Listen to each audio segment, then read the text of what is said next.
It's Nancy Pelosi up against Jim Jordan in this 2024 hypothetical matchup. Today on Political Access, we're going to play this out. It's never going to happen, but it was suggested to me in the comments, so let's try to have a little bit of fun and go through all these states. We'll talk a little bit about it at the end, but up front, these are two well-known U.S. House members. Of course, Pelosi's been around forever, has a ton of support financially and from the establishment. Jim Jordan, he would have the backing of Trump, and he's been around a little while himself. I'm not sure how much he would actively go against the establishment, but I think he would do well enough to bridge the establishment and the Trump base. Pelosi, she's not going to get out a lot of progressives, but does she need it? Well, let's start going through these states, and the first is Alaska, as always, and that's going to be over 10 points safe for Jim Jordan. Hawaii is obviously going to be safe for Pelosi. Now we're going to go to the West Coast. Washington, Oregon, California. Those, no surprise, are going to be over 10 points and safe for Pelosi. How about Nevada? This is a tricky state. It's considered purple. Republicans have had a little bit of success. Maybe it trends more toward the right. It does border California, where Pelosi is from. Maybe that helps her. But my own take on this is I think Pelosi is going to be just a little bit too unlikable. She's way too entrenched with the establishment for decades that's going to drive off enough voters. So Jim Jordan, I think he could win Washoe County. If he doesn't, he might not even need it. He'd probably do well enough in Clark County. It's very close, but I do have it as a tilt for Jordan. Idaho, Utah, safe for Jordan. How about Arizona? Would this state that's trending away from the Republicans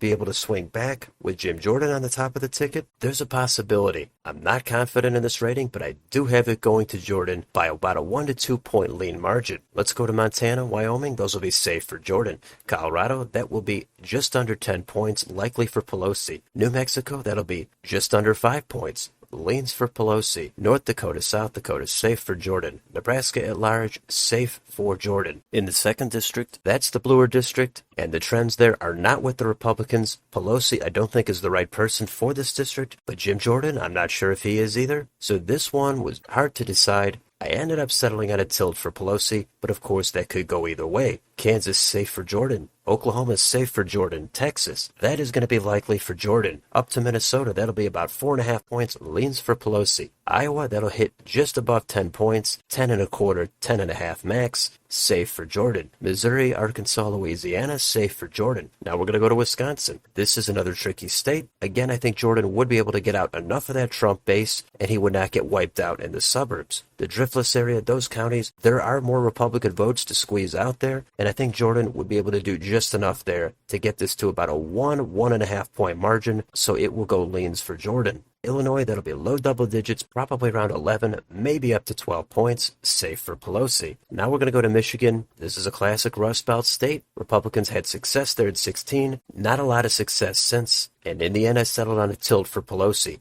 Indiana, safe for Jordan. Kentucky, Tennessee, Mississippi, Alabama, safe for Jordan. Let's do Florida. That I have is likely for Jordan. How about Georgia? It's all about those Atlanta suburbs and the turnout in the red counties. Given these two candidates, I went back and forth, but I settled on a tilt for Jordan. South Carolina, safe for Jordan. North Carolina, that I think will hit 5, up to 5.5 points, likely for Jordan. Now we go to Ohio. This would be Jim Jordan's home state, and I think having him at the top of the ticket would give him an extra couple of points, and I think that would get it just over double digits, safe for Jordan. West Virginia, that'll be very, very safe for Jordan. Let's go up to the Northeast into Maine at large. I think that would crack just under 5 points, so it'll be leans for Pelosi. The 1st District will be still just over 10 points, so a safe margin for Pelosi. The 2nd District, that'll be mid to high single digits, likely for Jordan. How about New Hampshire? That's a tough one, but in the end I settled on a tilt for Pelosi. Vermont, New York, Massachusetts, Connecticut, Rhode Island, New Jersey, Delaware, Maryland, and Washington, D.C., all safe for Pelosi.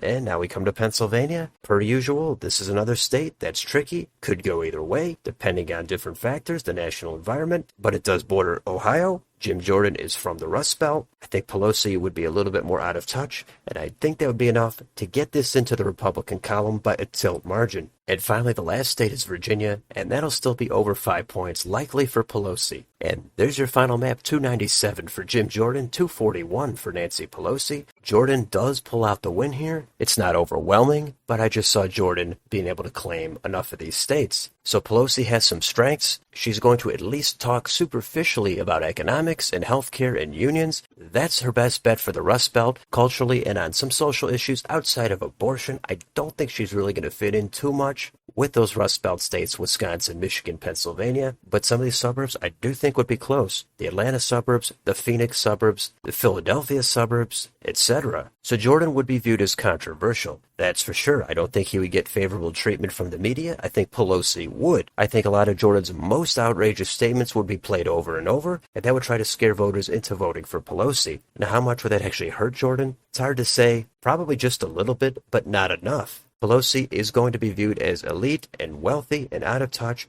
That's going to play well on the coasts, but I just don't think she's going to be appealing enough to fire up the progressives, relate to enough independent swing voters in the middle, and counter the turnout that I think Jim Jordan would get out in that Rust Belt. So there's some different routes you could take with this. Some of you might say Jim Jordan is way too controversial. There's no way he would be able to win Arizona, Nevada, Georgia. And some of you might say there's no way Pelosi would make it this close. She's despised and unrelatable, so I understand there's different ways to take it. And of course, again, as always, it comes down to the national environment, the running mate, and what the key issues are at the time. Would I say Pelosi has no chance here? No, I wouldn't say that. I'd say she has a chance, but I think the odds do favor Jim Jordan. So let me know in the comments, which states and which margins would you change? Let me know down below. On your way out, don't forget to like, share, and subscribe. Thank you for watching, and I will see you on the next video.